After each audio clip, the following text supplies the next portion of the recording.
Hi guys, कैसे हो आप सब लोग। आई होप बहुत अच्छे होंगे। मैं भी बहुत अच्छा हूँ एंड आई होप आप लोगों का प्रिपरेशन भी बहुत अच्छा चल रहा होगा। आज इस वीडियो के अंदर हम लोग देखने वाले हैं डिविजनल ट्रांसफर प्राइसिंग को, which is chapter number 9 in strategic cost management and performance evaluation. और उसके अलावा एएमए के अंदर भी ये चैप्टर देखा जाता है, तो आप इस वीडियो को रेफर कर सकते हैं even if you are studying for AMA. I know it is the last attempt for old course syllabus people. तो आप लोगों को अगर डिविजनल ट्रांसफर प्राइसिंग के कुछ इंपॉर्टेंट क्वेश्चंस सॉल्व करने हो तो आप इस वीडियो को रेफर कर सकते हैं। और मेजरली ये एससीएमपी के लिए तो है ही। बेसिकली हम इस वीडियो के अंदर क्या करने वाले हैं कि हम लोग कुछ सिलेक्टेड क्वेश्चंस को पकड़ेंगे, ठीक है, और उन्हें एक एक करके सॉल्व कर लेंगे, तो हमारे एक अच्छा पोर्शन इस चैप्टर से कवर हो जाएगा। नाउ मेजरली हमारे जो रिवीजन वीडियोस रहे हैं वो इस तरह से रहे हैं कि हम कॉन्सेप्ट को रिवाइज करते हैं और फिर हम लोग उसके ऊपर क्वेश्चन सॉल्व करते हैं। बट आज तरीका थोड़ा अलग रहेगा, क्योंकि जो चैप्टर 9 है डिविजनल ट्रांसफर प्राइसिंग, उसके अंदर से मेजरली अगर कॉन्सेप्ट की बात करूंगा तो 3 ही मेन कॉन्सेप्ट है इस चैप्टर से। पहला कॉन्सेप्ट तो हो गया हमारा minimum transfer price and maximum transfer price calculate करने का तरीका या फॉर्मूला। दूसरा हो गया कि what are the types of transfer price, जैसे कि नेगोशिएशन बेस्ड ट्रांसफर प्राइसिंग होता है, ठीक है, market price based transfer pricing होता है, कॉस्ट बेस्ड ट्रांसफर प्राइसिंग होता है। तो वो हमारे 3 तरीके होते हैं, जिसके अंदर से और सब उसके सब कैटेगरीज उसकी आती है। और तीसरा कॉन्सेप्ट अगर देखेंगे तो अगर कॉन्फ्लिक्ट हो जाता है ट्रांसफर प्राइसिंग सेट करने में, तो फिर कौन से मेथड को अप्लाई करें कि वो कॉन्फ्लिक्ट एलिमिनेट हो जाए। ये बेसिकली हमारे 3 कॉन्सेप्ट है, पूरे सब्जेक्ट पूरे चैप्टर को कवर कर देते हैं। और उसके बाद हमारे पास में मेजॉरिटी पोर्शन जो इस चैप्टर से आता है वो आता है सम सॉल्विंग वाला। तो आज उस सम सॉल्विंग वाले पोर्शन को हम लोग देखने वाले हैं इस वीडियो के अंदर। We have selected a set of 5 questions picked from study material, past papers, और मैंने एक स्पेसिफिक क्वेश्चन ओल्ड सिलेबस से लिया है जो मुझे काफी अच्छा लगा। एससीएमपी के लिए भी रेलेवेंट है और एएमए के लिए तो है ही। तो चलिए शुरू करते हैं। तो ये क्वेश्चंस जो है मैं आपको बता दूं कि अनजम्बल्ड में सारे के सारे हैं, तो जिनके पास अनजम्बल्ड है उनको कहीं और जाने की ज़रूरत नहीं है। जो लोग स्टडी मटेरियल को रेफर कर रहे हैं उनको मैंने बता दिया कि पास्ट मतलब जो पुराना कोर्स था उससे एक क्वेश्चन लिया हुआ है और एक पास्ट पेपर से लिया हुआ है। कोई अगर किसी और बुक को रेफर कर रहा है तो आप अपनी बुक में देख सकते हैं, मेजॉरिटी क्वेश्चंस आपको अपनी बुक के अंदर मिल जाएंगे, ठीक है, क्योंकि स्टडी मटेरियल या इंस्टीट्यूट का सिलेबस सही है ना, तो हर ही बुक में हो जाता है। बट फिर भी अगर आप में से किसी को लगता है कि यू नीड दिस पीडीएफ, तो मैं इस पीडीएफ को डाउनलोड करने का लिंक कमेंट बॉक्स में छोड़ देता हूं, पिन करके रख दूंगा ताकि सबसे पहले आपको कमेंट वो दिखाई दे जाए और आप उस पर क्लिक करके हमारी वेबसाइट पर चले जाओगे। वेबसाइट पर एक फ्री डाउनलोड का सेक्शन होगा, सीधे वहां पर आप जाओगे, ठीक है। वो फ्री डाउनलोडेड के अंदर से आप इस पीडीएफ को डाउनलोड कर लेना। पीडीएफ का नाम रख दूंगा चैप्टर 9 डिविजनल ट्रांसफर प्राइसिंग, ठीक है। चलिए शुरू करते हैं विथ क्वेश्चन नंबर 1। ये स्टडी मटेरियल से एक क्वेश्चन है। Question number 1, a company has 2 divisions A and B making products A and B respectively. 1 unit of A is an input for each unit of B.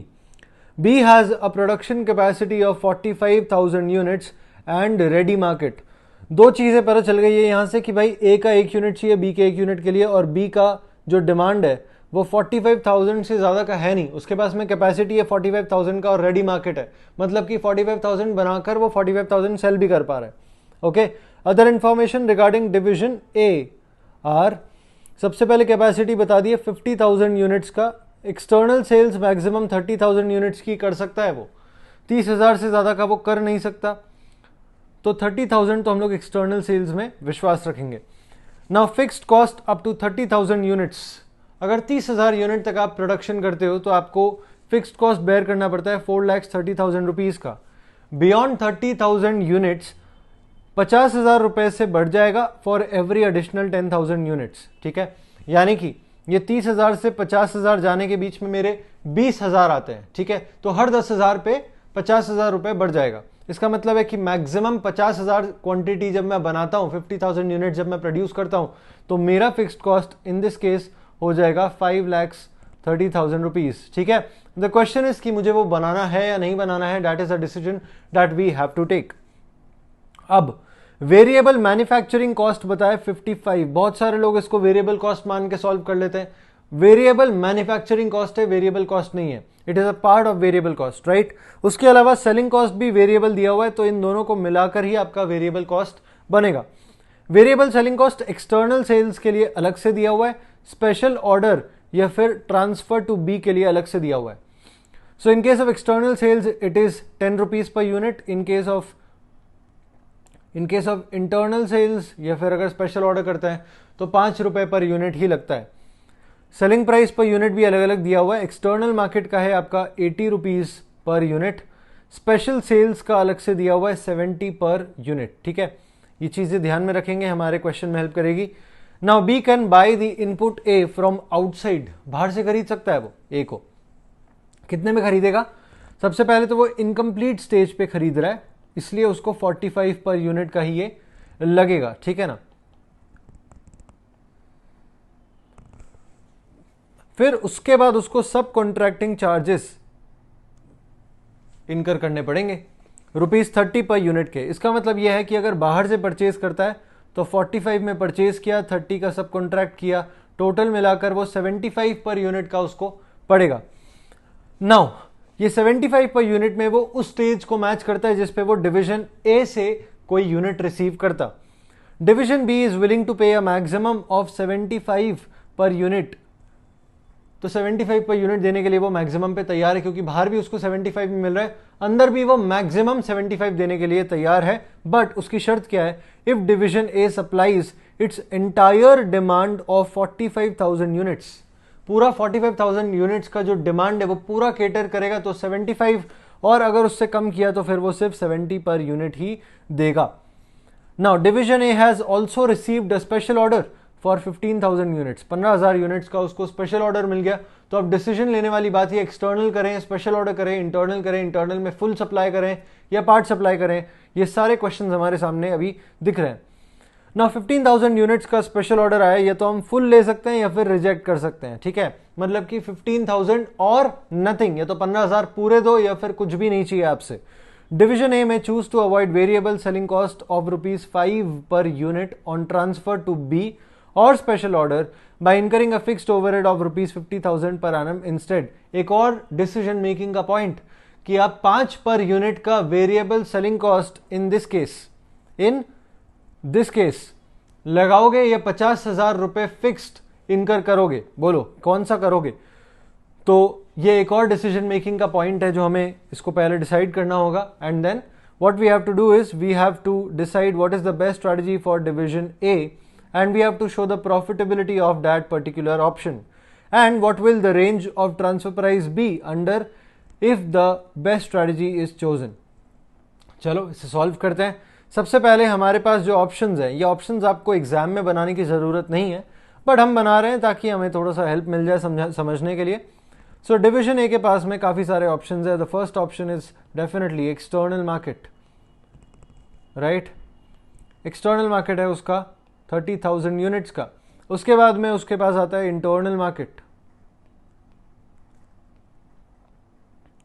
ये internal market में अपने पास दो option है, एक है फुल सप्लाई, एक है part supply. Full supply में तो उसको 45,000 यूनिट्स देना ही पड़ेगा, है ना। और पार्ट सप्लाई में वो 1 यूनिट भी दे सकता है, वहां से लेकर 44,999 तक भी दे सकता है। This is just the range of units that I am writing here. इसका हमारे सोल्यूशन से ज्यादा कुछ लेना देना होगा नहीं। उसके बाद में हम अगर बात करें तो स्पेशल ऑर्डर है, और स्पेशल ऑर्डर के हमें पता है 15,000 यूनिट्स या फिर nothing. Now this is at 80 rupees का सेलिंग प्राइस हमें बताया हुआ है, ठीक है ना। This is at 75, but this will only be at 70 and this is also given at 70 only, है ना। तो बेस्ट डिसीजन मेकिंग हमें करना पड़ेगा।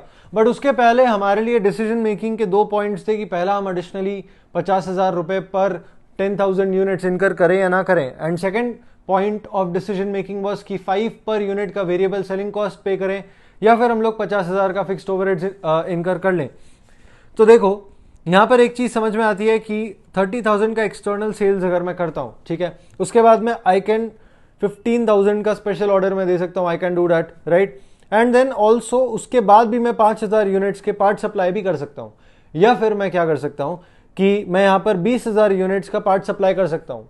Okay, both the cases will result the same amount of money to me as division A, क्योंकि दोनों 70 पर ही cell होते हैं. ठीक है, but that is indifferent from now. 30,000 के बाद मैं अगर 20,000 और सेल कर ही पा रहा हूं तो फिर वाई नॉट इनकर 50,000 रुपीज एज फिक्स्ड ओवरहेड्स, जबकि मैं 5 रुपए पर यूनिट का वेरिएबल सेलिंग कॉस्ट एलिमिनेट कर सकता हूं. राइट, ऐसा मैं क्यों कह रहा हूं? क्योंकि जो डिसीजन मेकिंग पॉइंट है वो हमें क्या बता रहा है कि 50,000 का फिक्स्ड ओवरहेड है. Okay, fixed overhead. इसका मतलब यह है कि मुझे एटलीस्ट 10,000 यूनिट्स इंटरनल ट्रांसफर के या फिर स्पेशल ऑर्डर के मिला के करने चाहिए, है ना. एटलीस्ट 10,000. अगर मैं एटलीस्ट 10,000 कर लेता हूं तो मेरा कॉस्ट 50,000 आएगा. अगर, ठीक है, लेट्स से मैं 10,000 करता हूं तो 50,000 का वेरिएबल सेलिंग आएगा, क्योंकि 10,000 एट 5 पर यूनिट रहेगा ना. करेक्ट. तो 10,000 के मैं ऊपर अगर चले जाता हूं तो फिर मुझे किसमें फायदा है? 5 पर यूनिट में या 50,000 में? डेफिनेटली 50,000 में. ठीक है, तो इन दैट केस हम लोग ये तो देख ही पा रहे हैं कि 10,000 से ज्यादा यूनिट्स तो ट्रांसफर करने ही है, चाहे वो हम डिवीजन बी को करें या फिर स्पेशल ऑर्डर को करें. इन दैट केस हमारे लिए ये ज्यादा फायदेमंद है कि हम लोग 50,000 रुपए को इनकर करेंगे as fixed overhead rather than incurring 5 per unit as variable selling cost. पहला डिसीजन मेकिंग का पॉइंट हो गया. इसको कैसे लिखना चाहिए? इसको अपने वर्ड्स में पैराग्राफ में लिखना चाहिए एक्सप्लेन करते हुए. Okay, now second point of decision making is कि मुझे अब एक्स्ट्रा प्रोड्यूस करना भी है या नहीं करना है, क्योंकि इंपॉर्टेंट बात तो वो भी है कि एक्स्ट्रा प्रोड्यूस करें या ना करें. तो एक्स्ट्रा प्रोड्यूस करना है या नहीं करना है, उसका डिसीजन क्या रहेगा कि भाई कॉन्ट्रीब्यूशन जितना मैं अर्न कर रहा हूं एक्स्ट्रा प्रोडक्शन से वो आपके फिक्स्ड ओवरहेड से ज्यादा होगा, तो डेफिनेटली हम लोग करेंगे. सो लेट्स कैलकुलेट कि कंट्रीब्यूशन आता कितना है हर केस में. Okay, so this is a calculation of contribution.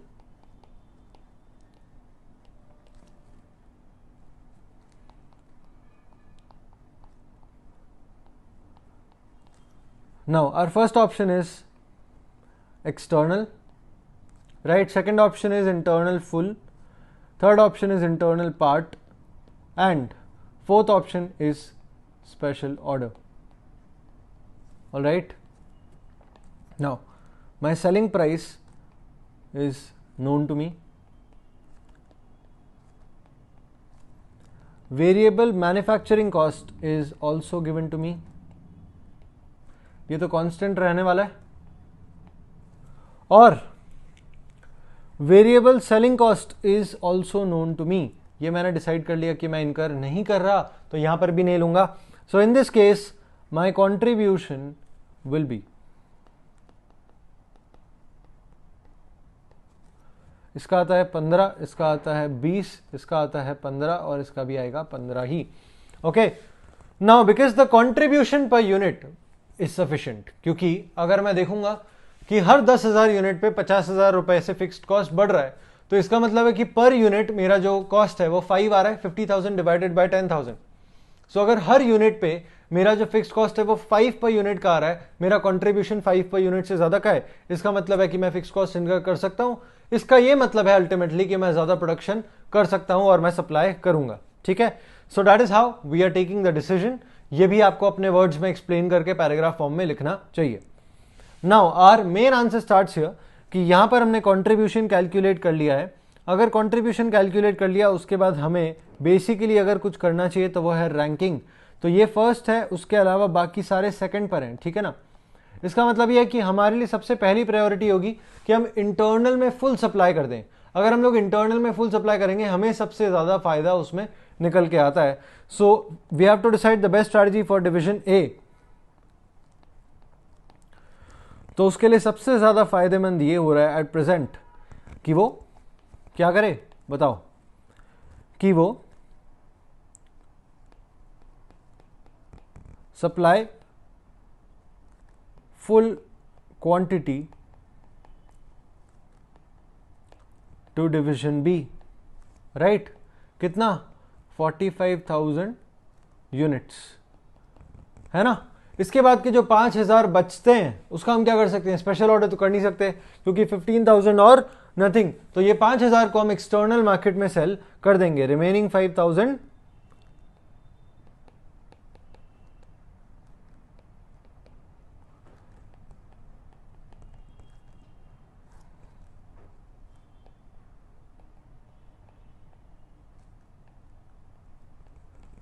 ठीक है ना। तो ये हो गया हमारा बेस्ट स्ट्रैटेजी।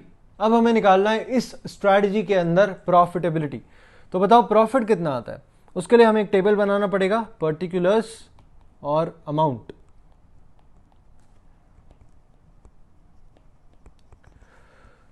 सबसे पहले आपका एक्सटर्नल सेल्स ले लेते हैं, ठीक है। ये आता है 5000 एट 80 और सीधे कंट्रीब्यूशन से ही ले लेते हैं। तो कंट्रीब्यूशन यहां पर आता है 15, so this will be 75,000। Now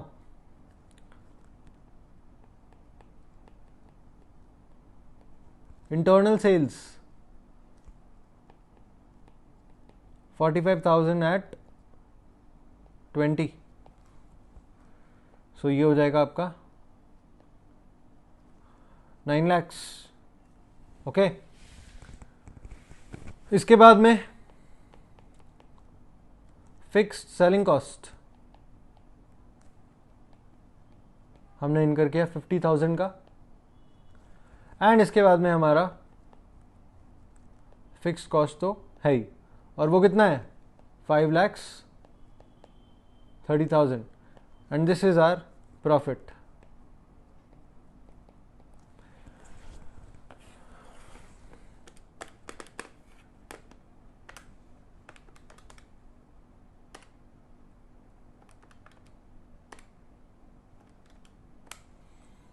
this comes to 3,95,000। ये है आपका profit under the best strategy. अब हमें सेकेंड पॉइंट में बताना है कि अपना जो ट्रांसफर प्राइसिंग का रेंज रहेगा, है ना, ट्रांसफर प्राइसिंग रेंज वो क्या रहेगा। तो मिनिमम ट्रांसफर प्राइस सबसे पहले निकाल लेते हैं। मिनिमम ट्रांसफर प्राइस का फॉर्मूला क्या होता है, it is come on marginal cost plus opportunity cost. What is my marginal cost? It is 55, correct ना। डिवीजन ए का marginal cost क्या है, variable manufacturing cost which is 55. What is my opportunity cost here? opportunity cost क्या है भाई, अगर मेरा best strategy को देखूंगा तो 45,000 में सेल कर रहा हूँ इंटरनली डिवीजन बी को, है ना, 5,000 में सेल कर रहा हूँ एक्सटर्नल मार्केट को। माई अपॉर्चुनिटी कॉस्ट इज कि मैं पार्ट सप्लाई कर सकता था डिवीजन बी को, या फिर स्पेशल ऑर्डर ले सकता था, या फिर एक्सटर्नल मार्केट में और ज्यादा सेल्स कर सकता था। इन any scenario my contribution lost would be 15 per unit. What is opportunity cost? Opportunity cost is the cost of next best alternative. What is my next best alternative? या तो special order, या फिर part supply, या फिर external market, ठीक है। In any scenario my cost is 15 per unit का contribution का लॉस। तो उस हिसाब से it is going to be 55 plus 15। इसका मतलब है कि आपका मिनिमम ट्रांसफर प्राइस आएगा 70, ठीक है। अब आते हैं मैक्सिमम ट्रांसफर प्राइस पे। मैक्सिमम ट्रांसफर प्राइस का फॉर्मूला होता है lower of net marginal revenue और क्या, एक्सटर्नल मार्केट प्राइस, ठीक है। नेट मार्जिनल रेवेन्यू आपको पता है क्या, डिवीजन बी का नेट मार्जिनल रेवेन्यू आप निकाल ही नहीं सकते, क्योंकि आपके पास में डिवीजन बी का वो इन्फॉर्मेशन है ही नहीं है। So because we can not calculate net marginal revenue, we are bound to take external market price which is going to be 75। तो मेरा मैक्सिमम ट्रांसफर प्राइस आ गया 75। इसका मतलब है कि range of transfer price is actually 70 to 75। Alright, तो ये हो गया हमारा answer to this question number 1। It is actually a very simple question. अगर आप इसको एक बार प्रैक्टिस कर लें तो you just have to understand the question. उसका लैंग्वेज से एक बार हैबिचुअल होना पड़ेगा। आपको एक बार इस क्वेश्चन का मेथड समझ में आ गया, एक फ्लो समझ में आ गया कि किस तरह से सॉल्व होता है, that you have to take the decisions first, and उसके बाद आपको अल्टीमेटली ट्रांसफर प्राइसिंग निकालनी है। तो उसके बाद में ये क्वेश्चन काफी सिंपल बन जाता है, ठीक है। So this is how this question is done. Let's move on to our next question. Answer भी साथ में चेक कर लेते हैं। ये देखो 3,95,000 का आपका आ चुका है। उसके बाद में आपने रेंज निकाल लिया। So this is 70, maximum is 75, so your range is 70 to 75। Alright, let's move on to our next question, question number 2। ये अगेन ये क्वेश्चन जो है ये आपके स्टडी मटेरियल से लिया हुआ है। दिस वन क्वेश्चन जिसमें मुझे इतने ज्यादा डाउट आ चुके हैं, क्योंकि अपेरेंटली जो पिछला वाला स्टडी मटेरियल हुआ करता था बिफोर May 21 के लिए उन्होंने रिवाइज करके दिया, उसमें एक क्वेश्चन नंबर 4 पे ये हुआ करता था, ये जो क्वेश्चन अभी हम लोग देख रहे हैं अपनी स्क्रीन पे, वो हुआ करता था question number 4, and there was another question number 5. There was a very small slight difference between the two question, इसलिए दोनों का अप्रोच थोड़ा सा अलग जाता था. ठीक है, एंड आई एम श्योर कि ये जो मैं बोल रहा हूँ उसके बाद में मुझे बहुत सारे मैसेज आने वाले, सर बता दो कि वो अप्रोच क्या फ़र्क है. तो आप मुझे मैसेज कर सकते हैं, मैं आपके डाउट को सॉल्व करने की कोशिश डेफिनेटली करूंगा. But let's come back to this question. तो ये वो क्वेश्चन है जिसके ऊपर बहुत सारे डाउट पूछे गए, तो मैं ट्राई करूंगा कि इसको आपको पूरी तरीके से समझा पाऊं ताकि आपका ये doubt once and for all खत्म ही हो जाएगा. Now let's begin with this question. GL Limited is a multi-product manufacturing concern functioning with 4 divisions. The electrical division of the company is producing many electrical products including electrical switches. The division functioning at its maximum capacity sells its switches in the open market at ₹25 each. दो चीज़ें यहाँ से पता चल गई. Maximum capacity पर work कर रहा है, ठीक है, मैक्सिमम कैपेसिटी, इसके ऊपर कैपेसिटी नहीं है, मतलब कि जितने पे वर्क कर रहा है उतना ही सेल भी कर रहा है. और कितने पे सेल कर रहा है? 25 पर यूनिट पर. ठीक है. Variable cost per switch off the division is ₹16. The household division, which is another division of the GL Limited, functioning at 70% capacity.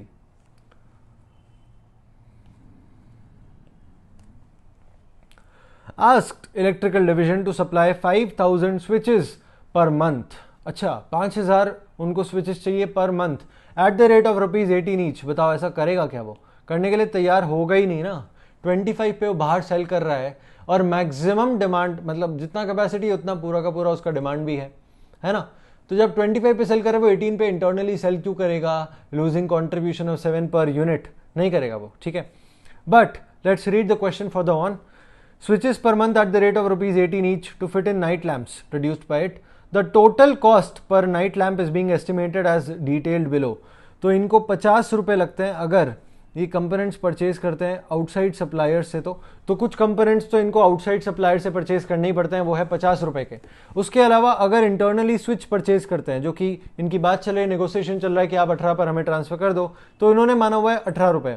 उसके बाद में अदर वेरिएबल कॉस्ट इनकी आती है 40 रुपए की, फिक्स्ड ओवरहेड्स आते हैं 21 के, और total cost per night lamp बता दिया इस तरह से 129. ठीक है.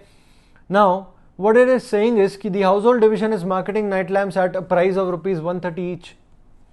129 का उसका कॉस्ट है, 130 पर वो सेल कर रहा है, तो ₹1 का ही उसका मार्जिन है, with a very small margin as it is doing business in a very competitive environment. Any increase in price made by the division will push out the division from the market. Price increase नहीं कर सकते, market से बाहर हो जाएगा. Therefore, the division cannot pay anything more to switches if the electrical division. Okay. Further, the manager of the division informed that it is very much essential to keep on the market share for night lamps by the household division to retain the experienced workers of the division. Experienced workers को retain करके रखना है, इसलिए market share को बचाना भी जरूरी है. The company is using return on investment as a scale to measure the divisional performance. ये बहुत इंपॉर्टेंट लाइन है हमारे एक क्वेश्चन के पार्ट के लिए. ठीक है. The company is using ROI as a scale to measure the divisional performances and also marginal costing approach for decision making. जब marginal costing approach को फॉलो करते हैं तो फिक्स्ड ओवरहेड्स का कुछ लेना देना नहीं होता है, इसलिए हमें यहाँ पर 21 को इग्नोर करना चाहिए, पहली चीज. ठीक है. इसके हिसाब से आपका जो प्राइसिंग आएगा वो आएगा 108. इसका मतलब ये होता है कि आपके पास में 22 पर यूनिट का मार्जिन बचता है इफ आई से कि फिक्स्ड कॉस्ट को हम हटा रहे हैं तो. ठीक है. सो 22 पर यूनिट का आपको कंट्रीब्यूशन निकल के आता है depending on this scenario. Alright. But let's say कि मेरे पास में मुझे ये चेक करना है कि मेरा नेट मार्जिनल रेवेन्यू कितना आएगा, तो उसके लिए मुझे क्या करना पड़ेगा? This will B 130 - 50 and -40. तो आपके पास में अभी 40 तक का स्कोप है. ये 40 18 + 22 मिलाकर भी बनाया जा सकता है. ठीक है. ये 40 आप ज़्यादा से ज़्यादा दे सकते हो. This is net marginal revenue. So lower of net marginal revenue और एक्सटर्नल मार्केट प्राइस, ये जब हम लोग करते हैं तो उसमें से नेट मार्जिनल रेवेन्यू आपका 40 आएगा. Okay. Now Would you recommend the supply of switches to household division by electrical division at a price of ₹18 each? Substantiate your recommendation with suitable reasons. सीधी सी बात है, ऐसा नहीं करने देंगे। ऐसा इसलिए नहीं करने देंगे, पहली चीज क्योंकि 16 का वेरिएबल कॉस्ट है, बट उसके बाद में वो 25 पर सेल कर रहा है, जितना प्रोड्यूस कर रहा है उतना पूरा सेल कर रहा है। तो अगर हमने कुछ भी अपने डिवीजन बी को सप्लाई कर दिया तो इसका मतलब ये होगा कि हम लोग अपने एक्सटर्नल मार्केट शेयर को, एक्सटर्नल सेल्स को कम कर रहे हैं। एक्सटर्नल सेल्स को अगर कम करते हैं और डिवीजन बी को कम पैसे में ट्रांसफर करते हैं तो हमारा लॉस ऑफ कंट्रीब्यूशन हो जाएगा। इन दिस पर्टिकुलर केस हमारा लॉस ऑफ कंट्रीब्यूशन कितने से होता है? It is actually ₹7 per unit, which is the loss of contribution here. ठीक है, तो हम लोग वो नहीं करना चाहेंगे। एंड सेकेंडली हमें ये क्वेश्चन के अंदर बताया हुआ है कि इन लोगों का जो डिविजनल का परफॉर्मेंस है वो मेजरमेंट होता है on the basis of ROI। तो अगर मेरा रिटर्न कम होगा क्योंकि मैं कंट्रीब्यूशन तो लॉस कर रहा हूं बिकॉज ऑफ इंटरनल सप्लाई, तो फिर मेरा जो परफॉर्मेंस मेजरमेंट होगा वो भी अच्छा नहीं होगा। And that is something that the division would not want. ठीक है, तो हम लोग रेकमेंड करेंगे क्या? बिल्कुल भी नहीं करेंगे। Now in part B we have to analyse whether it would be beneficial to the company as a whole the supply of switches to household division at a unit price of ₹18 by electrical division। 18 पर अगर transfer करते हैं तो क्या company को फायदा है? ठीक है, सबसे पहली बात तो यह है, ठीक है, कि क्वेश्चन के अंदर मतलब इन्होंने जो आंसर दिया हुआ है, इंस्टीट्यूट ने जो आंसर दिया हुआ है, उसमें एक छोटा सा फॉल्ट है। ठीक है, I will tell you what the fault is. The fault is कि उन्होंने जो अपॉर्चुनिटी कॉस्ट लिया वो ले लिया 9 पर यूनिट से, क्योंकि इनका कंट्रीब्यूशन कितना होता है? It is actually 25 - 16, right? That is my contribution. 25 में सेल करता हूँ, 16 मेरा वेरिएबल मैन्युफैक्चरिंग कॉस्ट है, सो 9 इज द कंट्रीब्यूशन। इन्होंने इस चीज को ध्यान नहीं दिया कि हम लोग 18 पर सेल कर रहे हैं अपने दूसरे डिवीजन को, तो हमारा जो कंट्रीब्यूशन का लॉस होता है वो सिर्फ 7 पर यूनिट से होता है, 9 पर यूनिट से नहीं होता। इनके आंसर में आपको देखने को मिलेगा 9 पर यूनिट। ठीक है, that is the first problem in this answer. तो आपको क्या करना होगा? आपको 9 पर यूनिट ही लेना होगा। That is something that we can नॉट इग्नोर, क्योंकि इंस्टीट्यूट ने जो आंसर दिया हुआ है आपको वही का वही लिखना होगा, otherwise marks could be deducted. So in part B हम लोग क्या कर रहे हैं कि आपको ये देखना है कंपनी के लिए बेनिफिशियल है या नहीं है। सो कंपनी अल्टीमेटली अगर नाइट लैम्प को सेल करती है 130 में, जिसमें से उसका 50 का बचा हुआ बाहर एक्सटर्नल सप्लायर से जो हम लोग कंपोनेंट्स खरीदते हैं उसका कॉस्ट है, 40 का उसका अदर वेरिएबल मैन्युफैक्चरिंग ओवरहेड्स है, तो यहाँ पर उसके पास 90 का डिफरेंस बचता है। नाउ इफ वी से कि 18 का उसने यहाँ पर खरीदा होता, ठीक है, बट 18 का नहीं लेके हम लोग ये देखते हैं कि क्योंकि कंपनी की तरफ से देखना है, तो कंपनी के लिए जो कॉस्ट है of the component which is coming from the switch department, मतलब जो कंपोनेंट है वो है स्विच, तो स्विच का अगर वेरिएबल कॉस्ट देखेंगे कंपनी के लिए तो वो होता है सिर्फ ₹16। ठीक है, variable cost for the company of the switches is actually just ₹16, क्योंकि चाहे वो डिवीजन बना रहा है अल्टीमेटली तो कंपनी का ही डिवीजन है ना, तो ₹16 का ही कॉस्ट बचता है। बट जब कंपनी इंटरनल सप्लाई कर रही है, इंटरनल खुद से यूज कर रही है, तो वो बाहर के सेल्स को नहीं कर पा रही, बाहर के सेल नहीं कर पा रही, और अगर बाहर की सेल नहीं कर पा रही है तो उसको ₹9 पर यूनिट का कंट्रीब्यूशन का लॉस होता है। और अगर ₹9 का कंट्रीब्यूशन का लॉस होता है तो वो भी हमें यहां पर लेके आना पड़ेगा जस्ट टू चेक कि हमें फायदा अल्टीमेटली हो रहा है या नहीं हो रहा है। In this case what we see here is कि 130 - 90 इज 40 - 25 इज 15। इसका मतलब यह है कि अल्टीमेटली कंपनी को 15 पर यूनिट का फायदा होता है अगर इंटरनल ट्रांसफर होता है तो। ठीक है, so that is the benefit that the company is getting. तो यहां पर बताओ करना चाहिए या नहीं करना चाहिए? Definitely it is beneficial to the company by 15 per unit rupees if the internal transfer happens. In part C, do you feel that the divisional manager should accept the inter-divisional transfers and principals? If yes, what should be the range of transfer price? बताओ करना चाहिए नहीं करना चाहिए? Definitely करना चाहिए अगर फायदा होता है तो। ठीक है, क्योंकि उसकी वजह से कुछ फायदे देखने को मिलते हैं कंपनी को, जैसे कि बाहर से परचेज नहीं करना पड़ेगा, तो डेटा गैदर करना ज़्यादा डिफिकल्ट नहीं होगा। ठीक है, जो आपके एक्सटर्नल कॉस्ट लग सकते हैं जैसे कि ट्रांजैक्शन कॉस्ट, वो आपके एलिमिनेट हो सकते हैं यहाँ पर, क्योंकि it is just a matter of accounting, you don't have to actually do the transaction in money terms, वैसा आपको शायद करना नहीं पड़े। उसके अलावा आपके लिए एक और फायदा होता है कि शायद आपके लिए अगर जैसे दोनों डिवीजन पास में है तो शायद डिलीवरी कॉस्ट भी कम लगेगी। ठीक है, that again is beneficial for the company, and negotiation भी क्विकली हो जाएगा, तो टाइम भी सेव होता है, कॉस्ट भी सेव होता है। तो अल्टीमेटली कंपनी के लिए फायदा है, इसलिए डिपार्टमेंट्स को, डिविजनल मैनेजर्स को एक्सेप्ट करना चाहिए so that it is in the benefit of the company. तो इसको जो कहेंगे वो कहेंगे गोल कॉन्ग्रुएंस। ये गोल कॉन्ग्रुएंस होना चाहिए, ठीक है। बट यहां पर हमें बतानी है रेंज क्या होनी चाहिए, तो रेंज निकालने के लिए minimum transfer price, maximum transfer price. So minimum transfer price कितना होने वाला है? हाँ, it is marginal cost plus opportunity cost. Marginal cost plus opportunity cost बता दो क्या है भाई? Marginal cost is 16 plus opportunity cost is 9, सो ये होता है आपका 25। Now maximum, it is lower of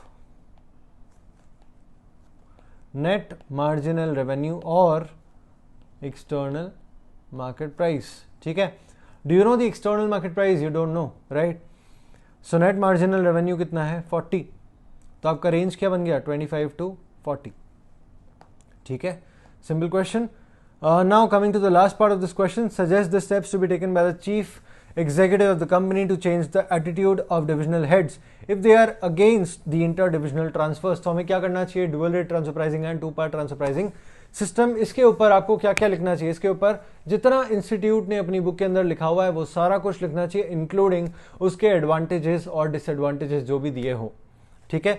so you need to write all the things. किसी आंसर के अंदर इंस्टीट्यूट ने एडवांटेजेस डिसएडवांटेजेस नहीं लिखे, किसी के अंदर लिखे हैं, तो आपको क्या करना चाहिए? आपको सभी कुछ लिखना चाहिए। So this is our answer. In the first part, what we are going to say here is that electrical division should not accept the internal transfer price क्योंकि 18 में उसको नुकसान होता है, right? In the second part of this answer,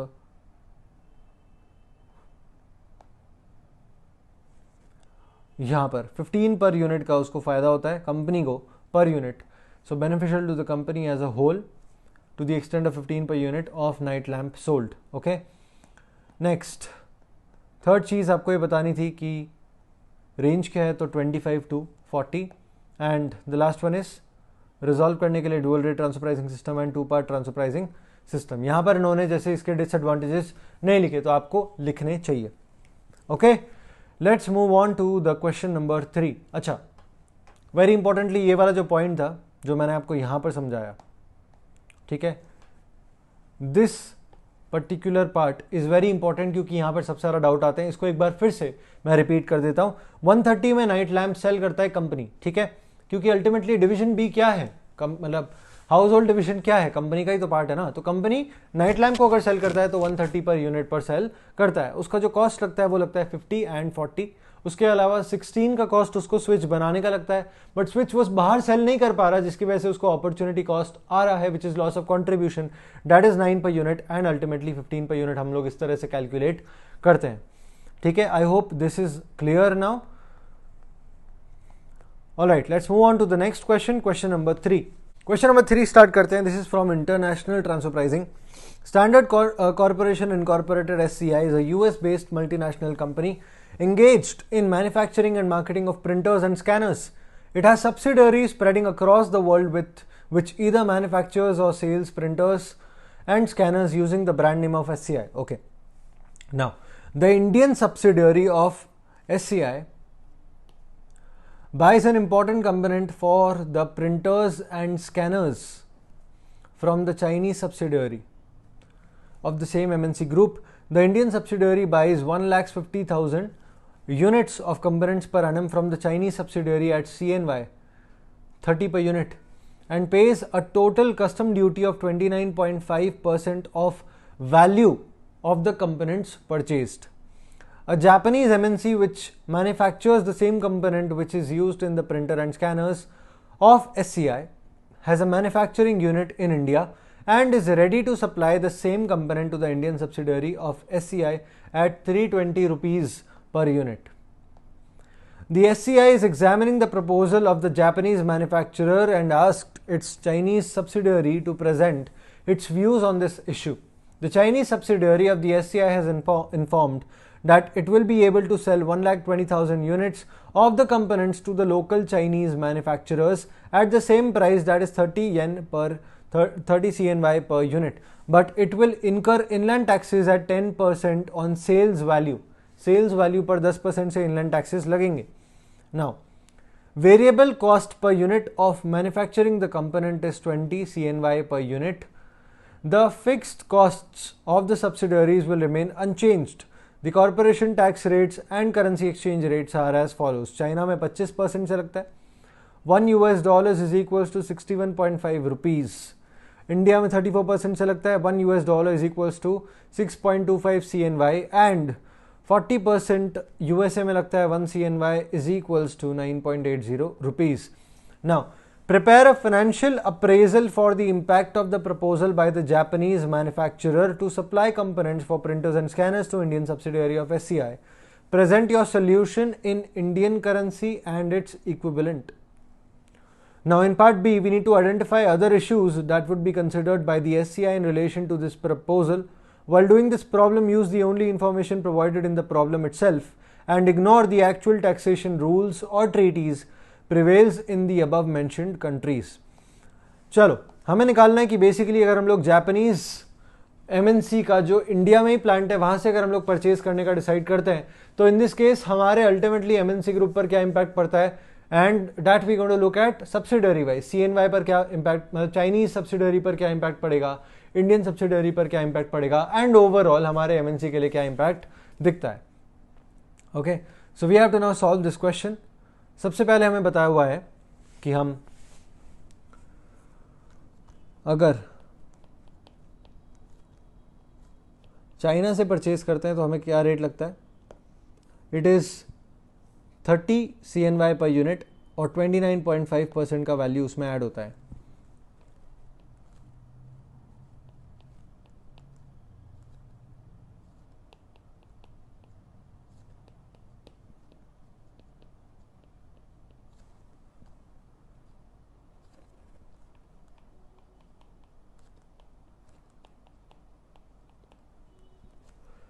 अगर Japanese से करते हैं तो हमें लगता है 320 रुपीज़ पर यूनिट, और डिमांड तो हमारा अभी भी 1,50,000 यूनिट्स का ही है। सो लेट्स लुक एट कि कितना डिफरेंस इसमें आता है कॉस्ट में। ठीक है, सो इसके हिसाब से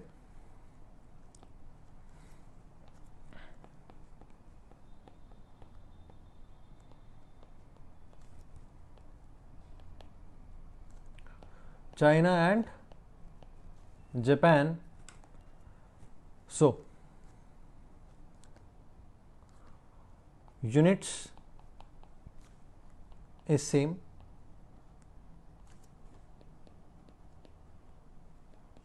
right, rate। तो अब हमें CNY वाले को कन्वर्ट कर देना चाहिए। ठीक है, सो उसे कन्वर्ट करने के लिए क्या करना होगा, 30 into, we have the exchange rate which is 9.80 rupees, so 30 into 9.80। ठीक है, ये जो भी आएगा उसमें प्लस 29.5%, तो अल्टीमेटली हमें मिल जाएगा। So let's calculate that, 30 into 9.80 plus 29.5%, तो ये आता है आपका 380.73। ठीक है,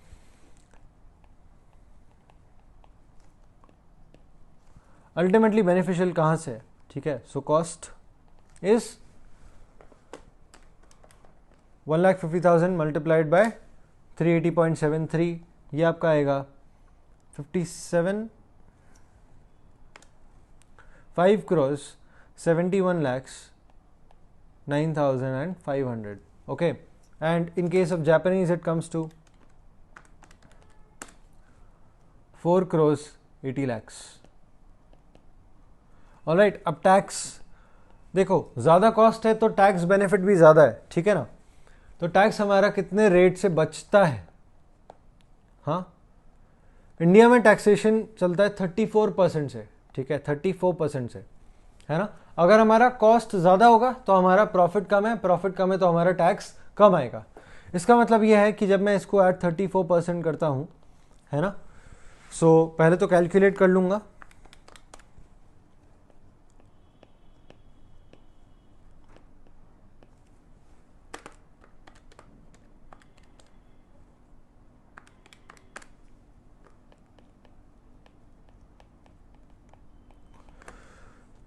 जब मैं कॉस्ट के ऊपर टैक्स का परसेंटेज निकाल रहा हूँ, यानी कि this is my tax benefit from the cost, तो अल्टीमेटली मेरा जो कॉस्ट आएगा ना वो आएगा net of tax. Net of tax में मुझे क्या करना पड़ेगा, बेसिकली माइनस करना पड़ेगा टैक्स को, ठीक है। So my cost here would be 5 crores 71 lakhs 9,500 minus 1 crores 94 lakhs 17,230, और ये आता है 3 crores 76 lakhs 92,270। ओके, तो इस तरह से हमने यहाँ का निकाला। दूसरे वाले का आता है 4 crores 80 lakhs minus 1 crores 63 lakhs 20,000, so this comes to 3 crores 16 lakhs 80,000।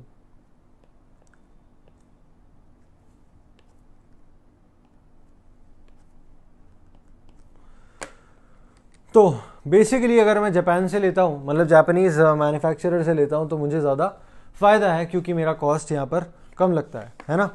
कितना कम लग रहा है?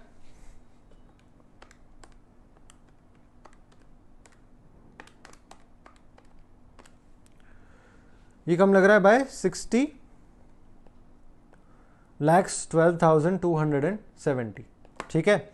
इतने से मेरा कॉस्ट बच गया, किसका? इंडियन सब्सिडियरी का। Okay, let's look at the Chinese subsidiary now.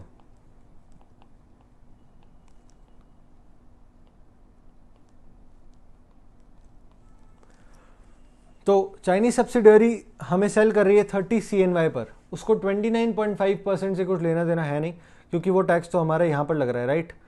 29.5% का इनलैंड टैक्स है, ये कस्टम ड्यूटी है, तो वो हमारे यहाँ पर लग रहा है। ओके, सो बेसिकली उसको क्या मिल रहा है? 30 पर यूनिट, 30 CNY पर यूनिट, ठीक है। So if it sells to Indian subsidiary, और इसको इस तरह से बना लेते हैं,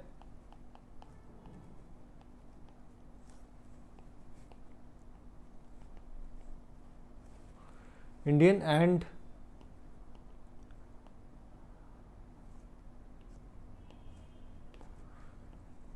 इन चाइना, है ना।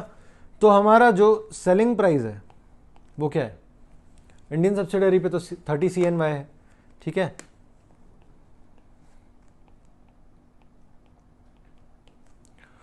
और अगर मैं चाइना में सेल करता हूं तो फिर मैं सेल कर पाता हूं किस पे? I can still do at 30, but फिर मुझे इनलैंड टैक्सेस इनकर करने पड़ेंगे एट 10% ऑन सेल्स वैल्यू। तो इनलैंड टैक्सेस अलग से ले लेते हैं हम लोग, है ना। Inland taxes 30 into 10% is 3 CNY, alright. Indian को सेल करने में कुछ भी इनलैंड टैक्स है नहीं। उसके अलावा मेरा कॉस्ट भी मुझे पता है क्या? सो cost is 20 per unit, alright.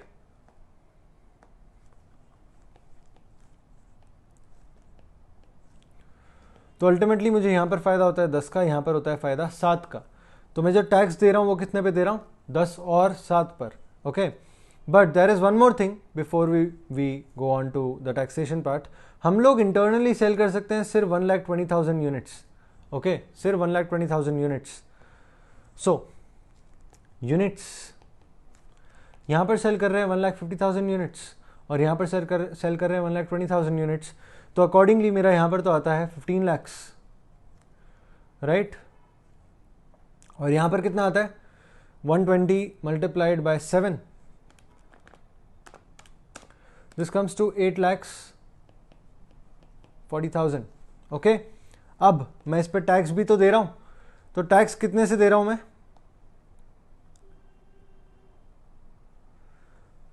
Tax दे रहा हूं 25% से। ओके, एट 25%, तो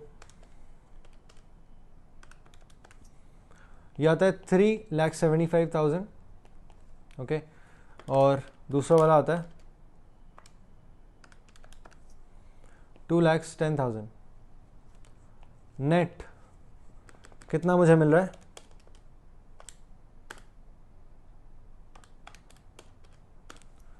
यह आता है आपका 11,25,000, और ये आपका आ जाएगा 6,30,000। Everything is in CNY।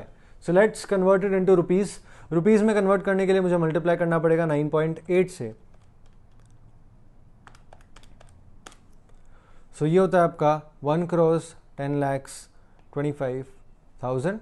The other one is 61 lakhs 74,000. Okay, now what is the difference? What is the contribution that I've lost ultimately from, I'm talking from the Chinese subsidiary point of view. कितना contribution उसने lose कर दिया?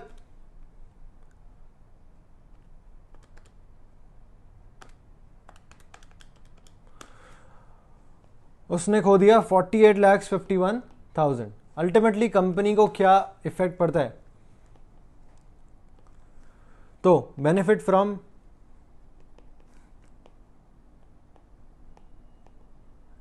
Indian subsidiary which is of 60,12,270.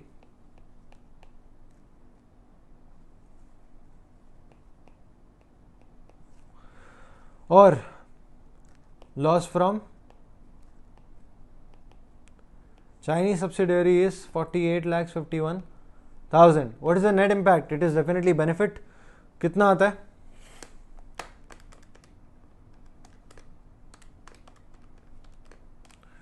यह आता है आपका 11,61,270. तो definitely company को ये करना चाहिए. ठीक है, ये हो गया हमारा सब कुछ रुपीज में. आप चाहो तो फिर इसको कन्वर्ट करके दूसरे करेंसीज में भी शो कर सकते हो. In second part what we been told is कि और क्या चीज़ें को कंसिडर हमें करना चाहिए. तो यहाँ पर बात करेंगे नॉन फाइनेंशियल फैक्टर्स की, जैसे कि चाइना अगर इंटरनली सेल करता है, ठीक है, तो चाइनीज सब्सिडरी चाइना में ही सेल कर रही है, तो हो सकता है कि भाई इनलैंड टैक्सेस और ज़्यादा बढ़ जाए आगे जाके, या फिर हो सकता है कि कस्टम ड्यूटी कम हो जाए. ठीक है, जब चाइना हमें सेल कर रहा था कस्टम ड्यूटी की वजह से उसका जो अल्टीमेटली कॉस्ट बन रहा था वो ज़्यादा बन रहा था. कस्टम ड्यूटी हो सकता है कम हो जाए. जापानीज मैन्युफैक्चरर के ऊपर शायद कुछ लॉज लगा दिए जाए, क्योंकि अल्टीमेटली वो जापानीज एमएनसी है, इंडिया के अंदर ऑपरेट कर रहा है. कुछ लॉज लगा दिए जाए कभी उसके ऊपर, हो सकता है कॉस्ट बढ़ जाएगा. Then comes your smaller factors like कि क्वालिटी सेम है या नहीं है, टाइमली डिलीवरी करेगा या नहीं करेगा. ठीक है, all those issues come in to place. तो चाइना उसको सस्टेन, चाइनीज सब्सिडरी अपना मार्केट सस्टेन कर पाएगा चाइना में या नहीं कर पाएगा, that is another issue. So we have to look from all those point of view as well. तो ये आता है हमारा 11,61,270. आई होप कि आपको ये समझ में आया होगा. सी 11,61,270 ये था आपका फाइनल आंसर. तो कुछ इस तरह से हम इसे सॉल्व करेंगे. हम लोग सबसे पहले देखेंगे from Indian subsidiary point of view कि उसको फायदा हो रहा है या नहीं हो रहा है. Then we will look from Chinese subsidiary point of view कि उसको फायदा हो रहा है या नुकसान हो रहा है. एंड अल्टीमेटली कंपनी के पॉइंट ऑफ व्यू से देखेंगे कि उसको इस रिजल्टेंट डील से बेनिफिट होता है या फिर उसको नुकसान होता है. So in this case we are benefiting. Moving to question number 4. This question number 4 actually came in November 20 exam. ठीक है, November 20 के पेपर में इसको पूछ लिया गया. बहुत सारे स्टूडेंट्स ने इस क्वेश्चन को गलत सॉल्व कर दिया. ओके, यानी कि सबसे ज़्यादा नंबर मुझे यहाँ पर कटते हुए देखने को मिले, apart from of course case study, वहाँ पर तो कटते ही हैं. बट अगर सम सॉल्विंग की बात करेंगे तो ये एक क्वेश्चन जो डिविजनल ट्रांसफर प्राइसिंग से आया उसमें भी मुझे मार्क्स डिडक्ट होते हुए दिखाई दिए. So let's look at this question कि ये क्वेश्चन एक्चुअल में डिफिकल्ट है या फिर हम लोग इजीली इसको सॉल्व कर सकते हैं. Let's start with the reading of this question. ट्रिसल limited makes 3 products X, Y and Z in divisions A, B and C respectively. The division X is currently working at 60%, Y is working at 80% and Z is working at 100% of the total production capacity. The following information is given. Direct material का हमें बता दिया 25 के अंदर material x included नहीं है और 35 के अंदर भी मटीरियल एक्स इंक्लूडेड नहीं है. Direct labour 6, 8 and 10, variable overhead 2, 3 and 4.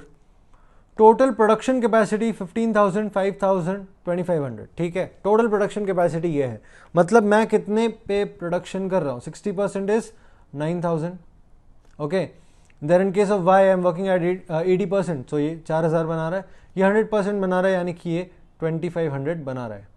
ठीक है, अब मैक्सिमम डिमांड जो है, एक्सटर्नल डिमांड, वो है 7,500 यूनिट्स की. ठीक है, 5,000 यूनिट्स की और 3,000 यूनिट्स की.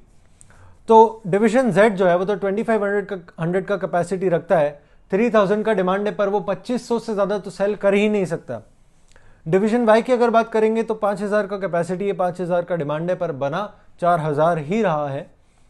और X की बात करेंगे तो डिमांड 7,500 की है apart from that internal demand भी है, तो उसको भी हमें कंसिडर करना पड़ेगा. Selling price to external customers is 30, 83 and 90. Now the company has to incur additional fixed cost of rupees 9,000 for using every 10% of idle production capacity. Production capacity cannot be enhanced beyond total production capacity. तो हम लोग 15,000 से ऊपर तो जा नहीं सकते और 10% के लिए हमें 9,000 रुपये पे करने की ज़रूरत होगी. ये होगा हमारा फिक्स्ड कॉस्ट. ठीक है. So in this case if I talk about X, तो फिर 15,000 का कैपेसिटी है और मैं बना रहा हूँ 9,000, बचा हुआ है 6,000. 15,000 का 10% होता है 1,500. तो 1,500 6,000 में 4 बार आते हैं, तो मुझे अगर वो 6,000 और बनाने होते हैं, अगर मैं बनाने का सोचता हूं, तो 9,000 4 बार इनकर करने पड़ेंगे, यानी कि 9,000 मल्टीप्लाइड बाय 4 विच इज 36,000. ठीक है. तो कुछ इस तरह की यहां पर इस लाइन ने बात हमें बताई. Now product X can be used as input material for Y and Z. Product X is available in the market at 30 per unit. Each unit of Y and Z need 1 unit of X as their input material. X supplies the product without any defects, error-free for direct use at shop floor without any further quality inspection to Y and Z. If Y gets transfer of material from X, it can be directly used. But अगर वो बाहर से purchase करता है तो 30 के बाद उसको क्वालिटी इंस्पेक्शन के 2 रुपए के चार्ज और इनकर करने पड़ते हैं पर यूनिट. Z का मटेरियल जो आता है वो आउटसाइड वेंडर से 30 पर यूनिट का आता है. अगर वो X से परचेज करता है तो उसको थोड़ा सा ऑल्टर करना पड़ेगा, जिसमें उसको 3 रुपए का ऑल्टरेशन कॉस्ट भी बेयर करना पड़ेगा. Now X wants to fix uniform transfer price for both Y and Z, यानी कि Y का जो रहेगा वही Z का रहेगा, Z का जो रहेगा वही Y का रहेगा. This price will be for divisional transfer only and it has nothing to do with outside sales. Recommend the best strategy for each division and company as a whole. तो देखो, सबसे पहली बात तो यह है कि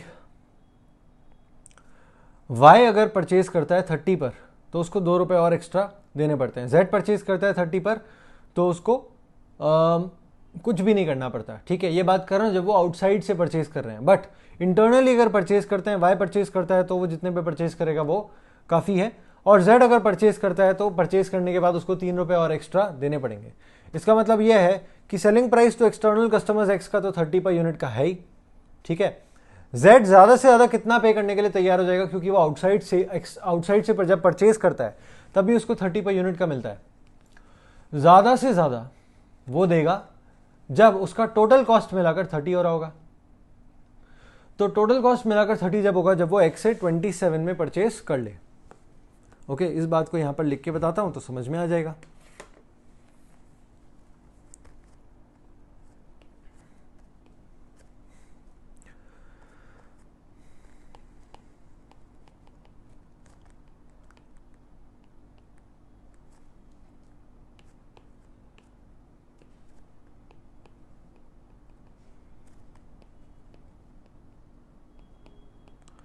देखो, अगर Y आउटसाइड से परचेज करता है तो उसको कितना लगता है 30 + 2. इंटरनली अगर वो परचेज करता है तो जितने पे परचेज किया उतना सफिशिएंट है. तो लेट्स से कि X, ठीक है, आउटसाइड से Z परचेज करता है तो परचेज करता है 30 पे. ओके. और इंटरनली वो जितने पे भी परचेज कर रहा है उसमें उसको 3 रुपए और एक्स्ट्रा इनकर करने पड़ेंगे. तो वो ज़्यादा से ज़्यादा कितने देगा? ज़्यादा से ज़्यादा देगा वो 30 - 3 विच इज 27. और क्योंकि मुझे यूनिफॉर्म ट्रांसफर प्राइसिंग रखनी है इसीलिए ये भी X है, इसलिए ये भी हो जाएगा 27. तो मेरा ट्रांसफर प्राइस तो डिसाइड हो गया 27. बट अब सोचने वाली बात यह है कि X को ट्रांसफर करना चाहिए या नहीं करना चाहिए, करना चाहिए तो कितना करना चाहिए. All of that has to be considered. तो सबसे पहले अगर बात करेंगे डिवीजन X की, डिवीजन X की अगर बात करते हैं, ये तो हो गया आपका वर्किंग नोट. ठीक है, ऊपर वाला. इस तरह से आप नोट बना दोगे, आपको पता चल जाएगा कि भाई 27 पर आपको सप्लाई करना है. अब अगर डिवीजन X की बात करेंगे तो वो 15,000 यूनिट्स बनाने की कैपेसिटी रखता है. करंटली वो कर रहा है 9,000. ठीक है.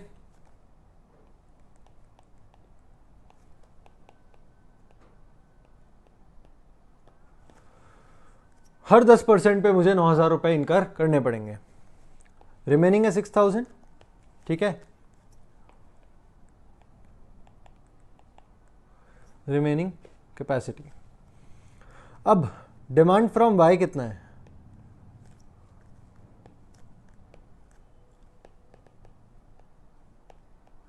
एक्सटर्नल से जो डिमांड है ना वो तो है आपका 7500 यूनिट्स का, जेड से मैक्सिमम डिमांड है 2500 यूनिट्स का और वाई से मैक्सिमम डिमांड है 5000 यूनिट्स का, ठीक है ना। कंसिडरिंग कि वाई भी 5000 यूनिट्स बनाने का सोचता है, तो पहले तो हमें देखना पड़ेगा कि वाई 5000 यूनिट्स बनाने का सोचता है या नहीं सोचता है। तो उसके लिए मुझे क्या करना पड़ेगा कि 5000 का 10% होता है 500 और अभी वो बना रहे हैं 4000, ठीक है। सो 500 दो बार ले जाऊंगा तब जाके वो 4000 से 5000 पे ले जाएगा, ठीक है। इसका मतलब ये है कि मुझे 9000 दो बार इनकर करना है, विच इज 18,000 अगर इनकर करने पड़ते हैं तो मुझे उस तरह से अपना कंट्रीब्यूशन भी तो देखना पड़ेगा कि हो रहा है या नहीं हो रहा है। तो उस चीज़ के लिए हमें पहले तो 27 को फिक्स करना पड़ेगा। So let's go with divisional wise. X के साथ स्टार्ट किया तो एक्स पे कंटिन्यू रखते हैं। हम लोग ये मान लेते हैं कि वो 5000 बनाने के लिए तैयार होगा। This is the maximum demand जितना उसके पास आने वाला है, ओके। सो नाउ कंसिडरिंग कि ये 2500 तो और बनाना ही है। देखो 1500 तो हम लोग ऑलरेडी एक्स्ट्रा बना रहे हैं, ये 9000 में से 7500 ले जाएंगे तो 1500 तो ऑलरेडी मेरे पास में एक्स्ट्रा है ही, बट मुझे चाहिए 2500 of Z and at least 4000 of Y। इसका मतलब यह है कि मुझे 5000 तो और एक्स्ट्रा बनाने ही है, और 4500 के बाद जो नेक्स्ट स्लैब आता है ना 1500 का, वो 6000 पे ले जाता है और वो स्लैब में ही 5000 भी फॉल करता है। इसका मतलब है कि मुझे अल्टीमेटली पूरा स्लैब ले जाना पड़ेगा। So if X decides to increase capacity to 15,000, fixed cost would be 15,000 multiplied by 10%। Sorry, इसको जो है थोड़ा सा हम लोग एक ही फॉर्मूले में फिट कर देंगे, तो इसको नीचे ले जाता हूँ डिनोमिनेटर में, ओके। यहाँ पर मैं ले लेता हूँ 6000 which is my remaining, okay, and this multiplied by 9000, तो ये आ जाएगा आपका 36,000, okay. What I have to see is कि मैं अल्टीमेटली उसको रिकवर कर पा रहा हूँ या नहीं कर पा रहा हूँ। सो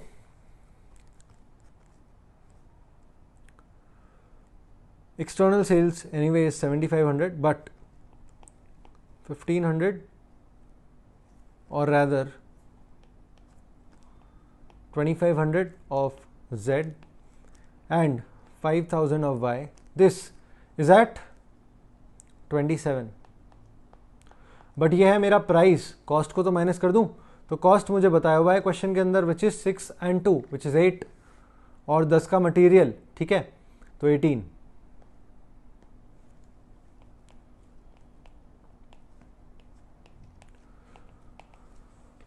तो कुल मिलाकर आपका जो रिजल्टेंट फिगर आएगा वो आएगा 7500 मल्टीप्लाइड बाय 9 विच इज 67,500। तो मेरा जो फिक्स कॉस्ट है वो तो रिकवर हो जाता है। अगर रिकवर हो जाता है तो अल्टीमेटली मुझे तो फायदा है। इसका मतलब यह है कि मुझे तो वो करना चाहिए। तो decision taken, we will incur fix cost of 36,000 to increase the capacity to 15,000 here in this case of X, ठीक है। अब बात करते हैं वाई की। वाई के केस में वो अभी एट प्रेजेंट 4000 बना रहा है, ठीक है। तो रिमेनिंग कितना है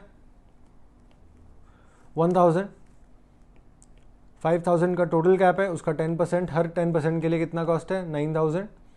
तो मेरा कॉस्ट कितना आ जाएगा 18,000, ठीक है। Now Y sells externally at 83 per unit, ठीक है, 83। उसमें से 25 का तो एक्सक्लूडिंग एक्स का कॉस्ट है, एक्स का कॉस्ट है 27 का, ठीक है ना। उसके अलावा जो उसके लेबर और अदर कॉस्ट मिलाकर, जो वेरिएबल ओवरहेड मिलाकर होता है वो होता है 11। तो नेट उसका कितना कमाई होता है 83 माइनस 25 माइनस 27 माइनस 11, तो ये होता है 20, ठीक है। ये जो 20 पर यूनिट का फायदा हो रहा है ना, उसको मुझे कंपेयर करना है सिर्फ कि मैं अल्टीमेटली फायदा ले पा रहा हूं या नहीं ले पा रहा हूं। सो 20 मल्टीप्लाइड बाय 1000, क्योंकि 1000 ही एक्स्ट्रा प्रोड्यूस कर रहे हो ना, वो होता है आपका 20,000। अल्टीमेटली उसमें से 18,000 आपके गए, तो आपको 2000 का फायदा हो गया। इसलिए आपको ये भी करना चाहिए, ठीक है। तो वाई का डिसीजन टेकन, 5000 यूनिट्स बनाएंगे एक्सटर्नल मार्केट में सेल करेंगे। उसको फायदा किस पे ज्यादा है? जब वो एक्स से परचेज करता है तब। क्यों? क्योंकि बाहर से परचेज करता है 30 में, एक्स से परचेज करता है 27 में, फायदा 27 में ज्यादा है। ठीक है। दूसरा मतलब कि लास्ट जेड का केस, जेड क्या कर रहा है 2500 का प्रोडक्शन करके वो उसको सेल कर रहा है 2500 में, तो यहां पर तो कुछ डिसीजन लेने की बात है ही नहीं।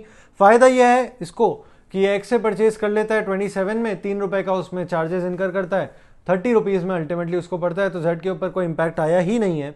कोई इंपैक्ट आया ही नहीं तो अल्टीमेटली यहां पर कुछ करने की जरूरत ही नहीं है। It is the best strategy. क्या है? 2500 बनाओ, 2500 सेल करो, सिर्फ एक्स से 27 में परचेज करो और 3 रुपए का चार्ज इनकर करो, आपका प्रॉफिट अल्टीमेटली सेम ही रहने वाला है। ओके, सो ये हो गया हमारे बेस्ट स्ट्रेटजी। ये बेस्ट स्ट्रेटजी हमको बतानी थी हर डिवीजन की। और कंपनी के लिए बेस्ट स्ट्रेटजी क्या है? ये जो तीनों के लिए बेस्ट स्ट्रेटजी है वही कंपनी के लिए बेस्ट स्ट्रेटजी है। ठीक है, तो कंपनी को आपको सिर्फ ये बताना है कि अल्टीमेटली फायदा कितने रुपए से होता है। कितने रुपए से फायदा होगा बता दो, तो कंपेयर करना पड़ेगा ना पुराने और नए वाले में। तो नए वाले में क्या हो रहा है? एक्स के केस में we are selling how many more, बताओ। एक्स के केस में हम लोग कितने एक्स्ट्रा सेल कर रहे हैं? अभी 7500 का एक्सटर्नल है तो 7500 ही सेल करेंगे ना extra. Okay, now this is at what contribution? 27 minus 18, 9 अभी निकाला था। ये आपका कुछ तो आया था 67 करके कुछ आया था ना, 67,500। ठीक है, माइनस हमारा इसको करने के लिए कॉस्ट कितना लगा? 36,000 का, हमें फायदा हो गया। वाई के केस में हम लोगों ने क्या एक्स्ट्रा किया है? वी आर सेलिंग 1000 मोर, कितने का फायदा हो रहा है? ठीक है, पहली बात तो हम लोग 20 पर सेल कर रहे हैं तो 20,000, मतलब 20 का कंट्रीब्यूशन है, 18,000 इसको बढ़ाने के लिए लग गए तो यहाँ पर 2,000 का फायदा हो गया। ठीक है, यहाँ पर कितने का फायदा हुआ? This is 31,500। तो नेट कंपनी को कितने का फायदा हुआ? 33,500 का। खत्म बात, बाकी सब तो सेम ही चल रहा था। तो बस इतना सा हमें बताना है इस क्वेश्चन के अंदर। क्वेश्चन इज फेयरली सिंपल, सिर्फ ये है कि कई बार एग्जाम प्रेशर में जो है फ्लो कंफ्यूज कर देता है। आपको सिर्फ ये देखना है कि कहाँ से किसका फायदा है और अल्टीमेटली उसको कॉस्ट इनकर करनी चाहिए या नहीं करनी चाहिए। करनी चाहिए, जो साफ दिखता है इस केस में, और अल्टीमेटली हमारा आंसर आ जाएगा। ठीक है, मिला लेते हैं आंसर को। बेस्ट स्ट्रैटेजी देखो, फाइनल डिसीजन 15,000 यूनिट्स प्रोड्यूस करेंगे, 7,500 external, 5,000 to Y, 2,500 to Z.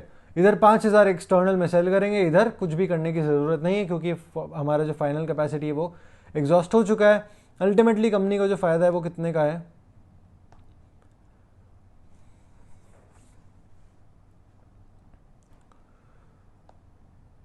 तो अल्टीमेटली मतलब कंपनी को जो फायदा है वो है 2,31,000 माइनस 1,77,500, कितना आता है?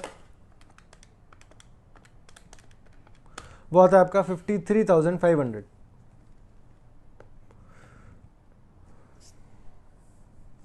ये करंट सिचुएशन थी। ठीक है, ऐसा हो रहा है।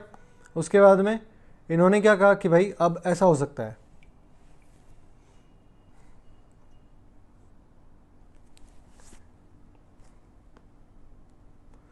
कि ये सेल कर दें, टोटल 15,000, कंट्रीब्यूशन इतना आ जाएगा, इंटरनल ट्रांसफर से कंट्रीब्यूशन इतना आ जाएगा आपका जो ये है। ठीक है, इधर इन्होंने एक्सटर्नल सेल्स में कंसिडर कर लिया, बट पहले आप कितना कर रहे थे? 60,000। अब आप कितना कर रहे हो? 1,000 मल्टीप्लाइड बाय 15, 1,000 मल्टीप्लाइड बाय 20 होना चाहिए। हाँ 20। ठीक है, और जो 4,000 है वो भी तो आप 20 से मल्टीप्लाई करोगे, 5 से मल्टीप्लाई करोगे, क्योंकि पहले आप लोग बाहर से परचेज कर रहे थे, अब आप लोग इंटरनली परचेज कर रहे हो। ठीक है, तो फायदा हो गया ना। तो जब फायदा हो गया तो फिर वो आपको कंसिडर करना चाहिए। ओके, सो वो फायदा जो है आपका अल्टीमेटली इस पे भी आता है कि जितने पे आप अर्न कर पा रहे हो। ओके, एंड नेट जेड के केस में तो कोई डिफरेंस हुआ ही नहीं। अल्टीमेटली आपका जो डिफरेंस आता है वो आता है कितना? अभी हमने करा था 53,500। कैसे? हमने क्या कैलकुलेट किया? 31,500 इसमें, 33,500 इसमें, 4,000 से मल्टीप्लाई कर दो 5 को तो ये आ जाएगा 20,000, आपका आ गया 53,500। Okay, this is the benefit जो अल्टीमेटली कंपनी को मिलता है, तो कंपनी को डेफिनेटली ये करना चाहिए। इसमें बेस्ट तरीका जो है वो इनका वाला ही रहेगा कि आप लोग नेट नेट फिगर बना दो, मतलब कि इसमें इंक्रीमेंटल अप्रोच से जाने की जगह पे आप टोटल अप्रोच से चले जाओ तो ज़्यादा बेनिफिशियल रहेगा।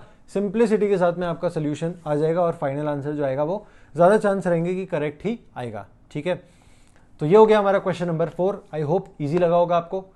इसकी एक बार प्रैक्टिस आपको ज़रूर से करनी चाहिए ताकि आपके एक बार फंडे इस तरह के क्वेश्चन में क्लियर हो जाएंगे। Now question number 5 very important, ये क्वेश्चन है जो मैंने ओल्ड सिलेबस से लिया हुआ है। ठीक है, इस क्वेश्चन के अंदर हमें क्या करना है, देखो शेयर्ड कंट्रीब्यूशन मेथड को भी लेना होगा। मेरे लिए ये क्वेश्चन इसलिए इंपॉर्टेंट था क्योंकि इसके अंदर शेयर्ड कंट्रीब्यूशन वाला जो मेथड है जो जनरली स्टूडेंट्स छोड़ के चले जाते हैं वो इसके अंदर कवर हो रहा है। So there is a chance, good probability कि इस तरह का क्वेश्चन एग्जाम में पूछा जा सकता है क्योंकि ज्यादातर पब्लिक शेयर्ड कंट्रीब्यूशन को छोड़ के जा रही है। हम लोग उसको कवर करेंगे तो हमारा फायदा हो जाएगा। So let's begin with reading the question. A company is engaged in the manufacture of edible oil. It has 3 divisions as under: harvesting oil seeds and transportation thereof to the oil mill. Okay. Oil mill which processes oil seeds and manufactures edible oil. Marketing division which packs the edible oil in 2 kg containers for sale at rupees 150 each container. ठीक है, तो यहाँ पर जो है आपको kgs का यानी कि क्वांटिटीज का भी बहुत ज़्यादा ध्यान रखना पड़ेगा क्योंकि नेक्स्ट लाइन जो बता रहे हैं वो ये है कि oil mill has a yield of 1000 kgs of oil from 2000 kg of oil seeds during a period. The marketing division has a yield of 500 cans of edible oil of 2 kg each from every 1000 kg of the oil. Net weight per can is 2 kgs of oil. इसका मतलब ये है कि जितना oil seed रहेगा उसका आधा oil रहेगा, उसका आधा कैंस का क्वांटिटी रहेगा. ठीक है, तो ये चीज़ का थोड़ा सा आपको ध्यान रखना पड़ेगा इस क्वेश्चन के अंदर. उसके बाद में the cost data for each division for the period are as under. Variable cost दिया हुआ है पर केजी of oil seed 2.5, fix cost दिया हुआ है 5, ये एडिबल ऑयल के हिसाब से दिया हुआ है 10 पर केजी एंड 7.5 पर केजी, और मार्केटिंग डिवीजन का जो है वो कैन के बेसिस पे दिया हुआ है 3.75 and 8.75. Now the fixed costs are calculated on the basis of the estimated quantity of 2000 kg of oil seeds harvested. देखो फिक्स कॉस्ट किस पे कैलकुलेट किया है, 2000 kg of oil seeds harvested, 1000 kg of processed oil and 500 cans of edible oil packed by the aforesaid divisions respectively during the period under review. तो इन्होंने जो बोला है वो बोला है कि भाई अपने kg of oil, kg of seeds और cans के हिसाब से हमने fixed cost को allocate किया हुआ है. Now the other oil mills buy the oil seeds of same quality at 12.5 per kg in the market. यह है आपका external market price. The market price of edible oil processed by the oil mill, if sold without being packed in the marketing division, is 62.5 per kg of oil. हमें क्या निकालना है? So, compute the overall profit of the company of harvesting 2000 kg of oil seeds, processing it into edible oil, and selling the same in 2 kg cans as estimated for the period under review. आपको profit निकालना है company का. सीधा सीधा step है कि आप 2000 kg of oil seeds ले लोगे, 1000 kg ऑफ ऑयल ले लोगे और 500 कैंस ले लोगे. आपके पास में आपका प्राइसिंग है, आपके पास में आपका वेरिएबल कॉस्ट है और आपके पास में आपका फिक्स्ड कॉस्ट भी है. ओके, सो ये आ गया आपका कॉस्ट, ये आ गया आपका फिक्स्ड कॉस्ट.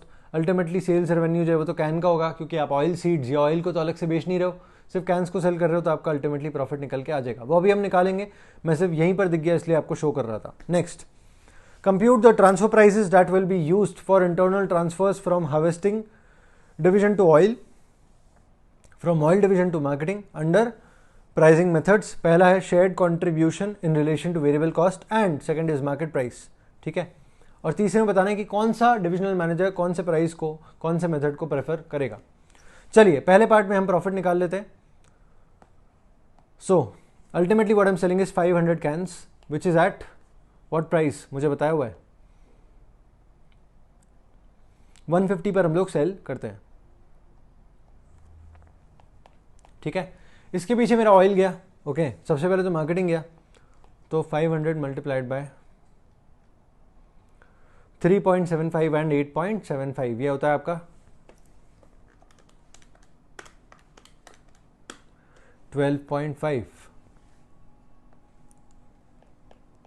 क्योंकि हमें प्रॉफिट निकालना है इसलिए फिक्स्ड कॉस्ट को भी लेना ही पड़ेगा. ठीक है, नेक्स्ट इज आपका ऑयल.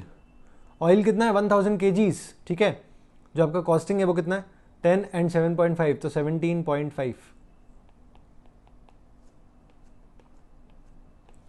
और नेक्स्ट आपके जो ऑयल सीड्स हो गए वो कितने हो गए 2000. कॉस्टिंग है आपका 7.5। बहुत ध्यान से सुनना, एक बार फिर से बता रहा हूँ कि ये 1000 और 2000 आए कैसे। उन्होंने बोला है कि 2000 kg ऑफ ऑयल सीड अगर आप लेते हो तो उसमें से आपका ऑयल बनेगा 1000 kg का, ठीक है। 1000 kg का ऑयल लेते हो तो 2-2 किलो के पैकेट बनेंगे। इसका मतलब है कि 500 कैन ही बनेंगे। आपका जो कॉस्टिंग है वो, जब ऑयल मिल का कॉस्टिंग आ रहा है तो वो पर केजी ऑफ ऑयल के हिसाब से, जब कॉस्टिंग आ रही है आपकी हार्वेस्टिंग डिवीजन की तो वो पर केजी ऑफ ऑयल सीड के हिसाब से है, और जब कैन की कॉस्टिंग आ रही है, मार्केटिंग की कॉस्टिंग आ रही है तो वो पर केजी ऑफ कैन के हिसाब से है। तो आपको कॉस्टिंग उस तरह से ही कैलकुलेट करनी पड़ेगी, ठीक है ना। अब आता है हमारा नेट प्रॉफिट।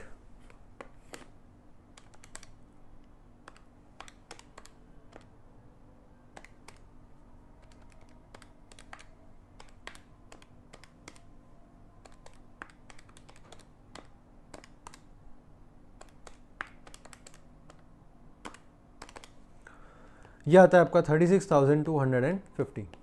यह है आपका नेट फायदा कंपनी का इन दिस सिनेरियो। नेक्स्ट हमें पूछा है शेयर्ड कंट्रीब्यूशन मेथड में हम लोगों को क्या करना चाहिए, ठीक है। आपको निकालना है कि भाई हार्वेस्टिंग ऑयल को कितने पे देगा, ऑयल मार्केटिंग को कितने पे देगा, ओके। तो यहाँ पर क्योंकि वेरिएबल कॉस्ट के हिसाब से कंट्रीब्यूशन मेथड निकलता है तो हम लोग पहले तो कैलकुलेट कर लेते हैं नेट कंट्रीब्यूशन है कितना। तो कंट्रीब्यूशन निकालने के लिए फिर से क्या करना पड़ेगा, 500 कैन्स मल्टीप्लाइड बाय 150 पे सेल कर रहे हैं माइनस 500 आपको मल्टीप्लाई करना पड़ेगा सिर्फ वेरिएबल कॉस्ट से, वो कितना आता है 3.75। उसके बाद में आपको 1000 kg ऑफ ऑयल को मल्टीप्लाई करना पड़ेगा अपने वेरिएबल कॉस्ट से विच इज 10, और उसके बाद आपको oil seeds which is 2000 kg इसको मल्टीप्लाई करना पड़ेगा अपने वेरिएबल कॉस्ट से विच इज 2.5। नेट आपका कंट्रीब्यूशन निकलेगा, एक बार निकाल लेते हैं।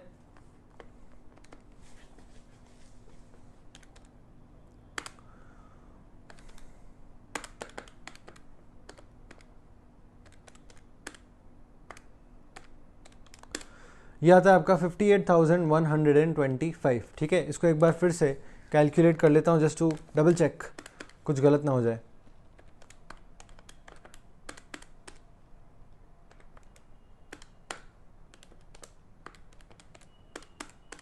यस, 58,125 का नेट हमारा कंट्रीब्यूशन आता है, ठीक है। अब देखो इस कंट्रीब्यूशन को हमें बाइफरकेट करना पड़ेगा ऑन द बेसिस ऑफ हमारा जो वेरिएबल कॉस्टिंग होता है उसके हिसाब से, ठीक है। So what is my total variable cost, वो मुझे निकालना पड़ेगा। तो ये तो आता है मेरा 75,000, बचा हुआ जो है वो मेरा वेरिएबल कॉस्ट है विच इज व्हाट,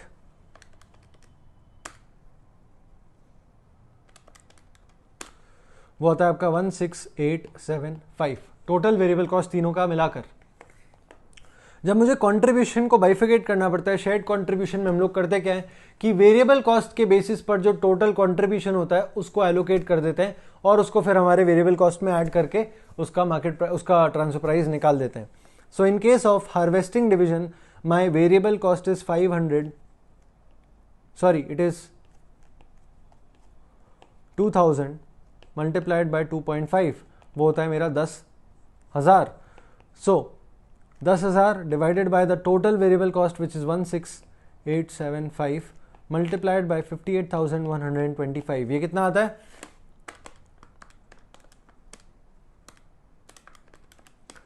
सो ये आता है आपका 34,444। नेक्स्ट आपका जो कॉस्टिंग है ऑफ द अदर डिवीजन,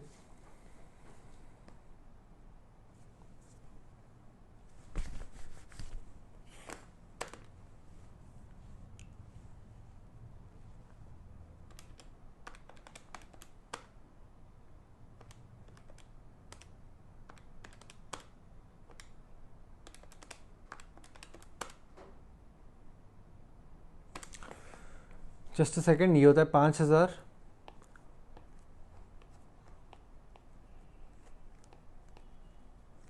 तो इसका आधा हो जाएगा, ये हो जाएगा आपका 17,222,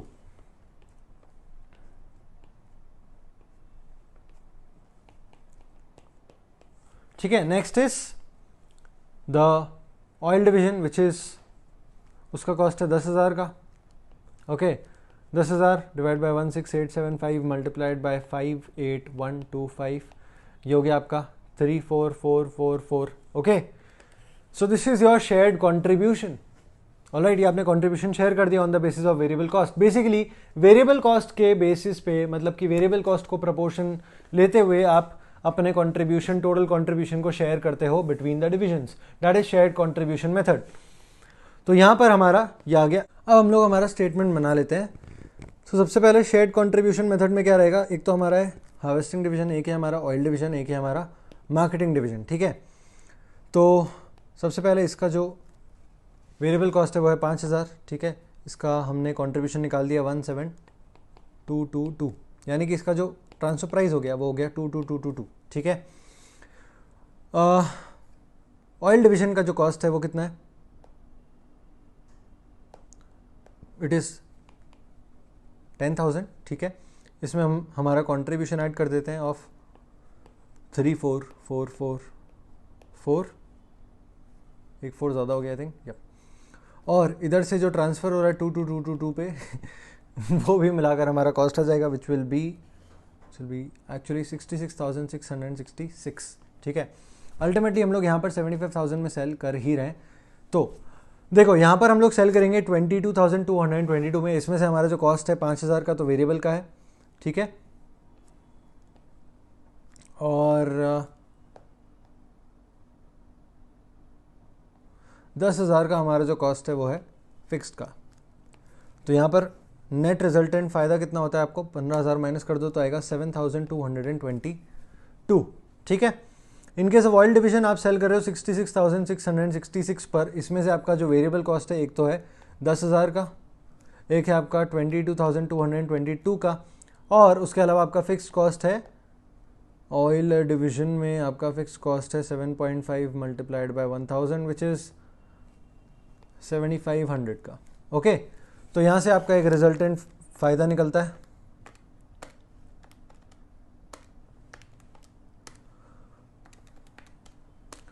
यह आता है आपका 26,944. ओके, एंड लास्टली जो हमारा मार्केटिंग डिवीजन है वो बाहर सेल करता है टोटल 75,000 में. इसमें इसका जो कॉस्ट लगता है वो आता है एक तो 66,666 का ट्रांसफ़र कॉस्ट. ओके, उसके बाद में इसके खुद के जो कॉस्ट हैं वो आते हैं आपके 12.5 के हिसाब से, विच इज़ 25,000 नहीं, हाँ 12.5 multiplied by 500 actually, which will be 6250. Sorry, so 6250. तो नेट इसका कितना फ़ायदा होता है, 75,000 माइनस 6250, ये आता है आपका 2084. ओके, सो हमारे ये आगे अगर हम लोग शेयर्ड कंट्रीब्यूशन अप्रोच से जाते हैं तो ये हमारे नेट रिजल्टेंट फिगर है डिवीजन वाइज. अगर हम लोग मार्केट प्राइस अप्रोच से जाते हैं तो इन केस हमारे पास में हार्वेस्टिंग डिवीजन है, ऑयल डिवीजन है और हमारा मार्केटिंग डिवीजन है. हार्वेस्टिंग डिवीजन कितने में सेल कर रहा है एक बार क्वेश्चन के अंदर से देख लेते हैं. इट कैन सेल एट 12.5 पर kg. तो 12.5 के हिसाब से 2000 यूनिट्स, ये आ गए आपके 25,000. आपका जो कॉस्ट है वो कितना है, इट इज 2000 मल्टीप्लाइड बाय 7.5 कितना होता है 15,000. तो 10,000 आपके बच गए. कौन सा चूज करोगे, मार्केट प्राइस या shared contribution? Definitely market price, क्योंकि इसमें फ़ायदा ज़्यादा है. अब ऑयल डिवीजन की बात करें तो वो कितने पे सेल कर रहा है, 1000 मल्टीप्लाइड बाय 62.5, ये होता है आपका 62,500. इसमें जो आपके कॉस्टिंग है एक तो है 25,000 का. ओके, उसके अलावा आपका जो कॉस्ट है वो है आपका 1000 मल्टीप्लाइड बाय 17.5 विच इज़ 17,500. तो आपका नेट रिजल्टेंट फिगर कितना आता है, ये होगा आपका 20,000. किस में ज़्यादा फ़ायदा है, ये 20,000 है, 26,944 है. डेफिनेटली 26,944. तो ये सिलेक्ट करेगा शेयर्ड कंट्रीब्यूशन मेथड. और मार्केटिंग डिवीजन की अगर बात करेंगे तो 75,000 में से माइनस कर देते हैं 62,500. इसमें से माइनस कर देते हैं इनके बचे हुए कॉस्ट विच इज 6250. तो नेट रिजल्टेंट फिगर कितना आता है, ये आता है 6250. कौन सा सेलेक्ट करेगा, 2084 या 6250? डेफिनेटली 6250. तो नेट हमारा फाइनल आंसर क्या है कि हार्वेस्टिंग डिवीजन का मैनेजर सेलेक्ट करेगा market price approach, oil division का मैनेजर सेलेक्ट करेगा प्रेफर करेगा शेयर्ड कंट्रीब्यूशन अप्रोच और मार्केटिंग डिवीजन का मैनेजर प्रेफर करेगा मार्केट प्राइस अप्रोच। ठीक है, ये हमारा क्वेश्चन था कि कौन सा अप्रोच सिलेक्ट करेगा। ठीक है ना, तो ये भी हमें पता चल गया। यहाँ से एक बार आंसर चेक कर लेते हैं कि क्या बैठता है। देखो, सबसे पहले इन्होंने ये निकाल दिया, उसका ऊपर निकाला होगा, ये आ गया 17,222। दिस इज हियर एंड ये आ गया 25,000, ये 62,500। अब शेयर्ड कंट्रीब्यूशन मेथड में ये हो गया आपकी ट्रांसफर प्राइस, इसमें से आपने माइनस कर दी transfer cost. Definitely transfer cost तो माइनस करनी है ना, एक डिवीजन का प्राइस दूसरे डिवीजन का कॉस्ट जहां पर ट्रांसफर हो रहा है। ये बहुत सारे स्टूडेंट्स करना भूल जाते हैं, मुझे नहीं पता क्यों। ये तो बेसिक सी चीज है ना, वरना ट्रांसफर प्राइस ही कैसा अगर ट्रांसफर कॉस्ट ही नहीं हुआ तो। ओके, देन वेरिएबल कॉस्ट अलग से दिया हुआ है, फिक्स कॉस्ट अलग से दिया हुआ है, आपका आ जाएगा प्रॉफिट। और उसके बाद में आपको दिया हुआ है ट्रांसफर प्राइस यहाँ पर। ठीक है, जो हमने मार्केट प्राइस अप्रोच दिया हुआ है, एकदम क्वेश्चन के अंदर मार्केट प्राइस बता दिया, आपको मल्टीप्लाई करके सिर्फ निकालना है। जो एक का प्राइस दूसरे का cost, ultimately variable cost minus fix cost minus और आगे आपका प्रॉफिट। ठीक है, तो कुछ इस तरह से आपके होता है ये सारे क्वेश्चंस। यहाँ पर हमारे यहाँ क्वेश्चंस कंप्लीट हो जाते हैं। सो आई होप आपको ये वीडियो हेल्प किया होगा। इफ़ इट डिड तो प्लीज़ सब्सक्राइब करो, क्योंकि इस तरह के वीडियोस मैं रेगुलर बेसिस पे अपलोड करता रहता हूँ, जिससे आपको रिवाइज करने में हेल्प होती है। तो इन दैट केस आपको पहले नोटिफिकेशन आना चाहिए, and that can happen only if you subscribe और एंगेज विथ माय चैनल।